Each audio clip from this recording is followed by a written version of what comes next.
When Russia invaded Ukraine, the U.S. stepped in with massive military assistance immediately.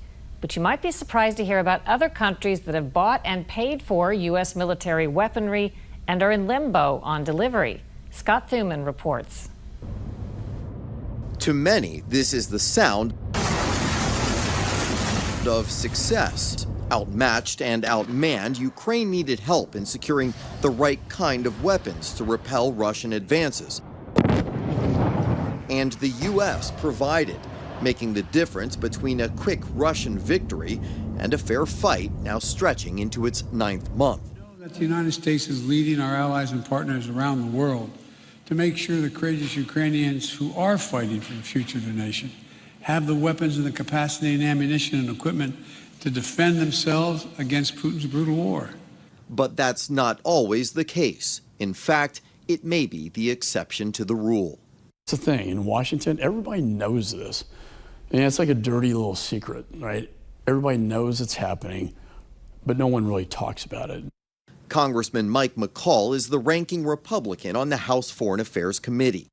We cannot manufacture and produce weapon systems fast enough, and we have a major backlog. And there are many reasons for this, but it does pose a national security issue. He says Washington, D.C. has been big on promises and weak on results, selling hundreds of billions worth of weapons to friendly nations, then often failing to deliver. Good example, Taiwan. My position on Foreign Affairs Committee, I sign off on all foreign military sales.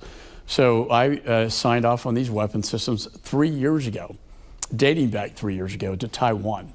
You know, deterrence is key, right? It's been 3 years and we haven't delivered one of these weapon systems into Taiwan. So when I see the ambassador from Taiwan, and they're very worried about the current threat from Chinese Communist Party invading, particularly after what Putin did in Ukraine and their alliance, I have to tell her that we can't deliver. And you know, that comes at a price. And it hurts our diplomacy efforts, but it hurts our deterrence against these major foreign nation adversaries like Russia, China, Iran, North Korea. Earlier this year, the online publication Defense News published a list of backlogged weapons deliveries, including Taiwan's $8 billion purchase of 66 F-16 fighter jets, as well as $620 million in replacement parts for its Patriot missile system. What does that feel like when they're saying, we signed papers 3 years ago for these weapons, where are they? You feel you got one hand tied behind your back, you know? You feel sort of impotent in a way because you can't deliver on sales that you promised them. Remember, in Taiwan, they actually have purchased these weapons. It's not like we're giving them. They have purchased these weapons, and the backlog goes back 3 years. I participated in a tabletop exercise with the Pentagon in a classified space, not to get into details, but the fact is, if we can't provide them the weapons necessary to deter Chairman Xi from invading, it makes the chances of him doing that more likely. McCall has written a bill that would force the government to detail how many deals to how many countries are unfulfilled. Sometimes because ramping up production of weapons takes time and supply chain issues don't help.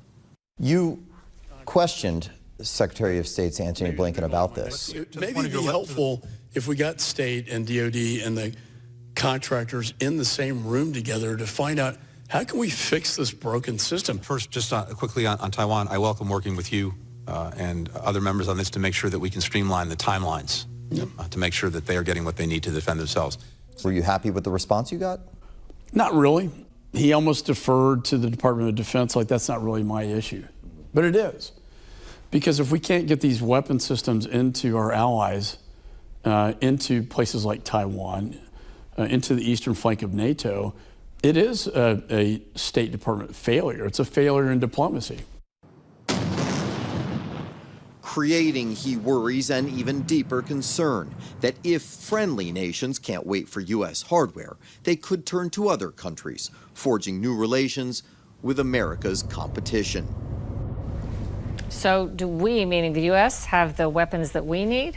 Well, that's the big question. The U.S. government has put in a large order for new weapons in the last few months. We're talking about $352 million in Javelin missiles, another $624 million worth of Stinger missiles. In September, Congress appropriated, gave $1.5 billion to help replenish the stockpile. Keep in mind, $15 billion worth of weapons went to Ukraine. So you got to make up that ground. But analysts say it could take years to rebuild the inventories. Interesting. Good report. Thanks, Scott.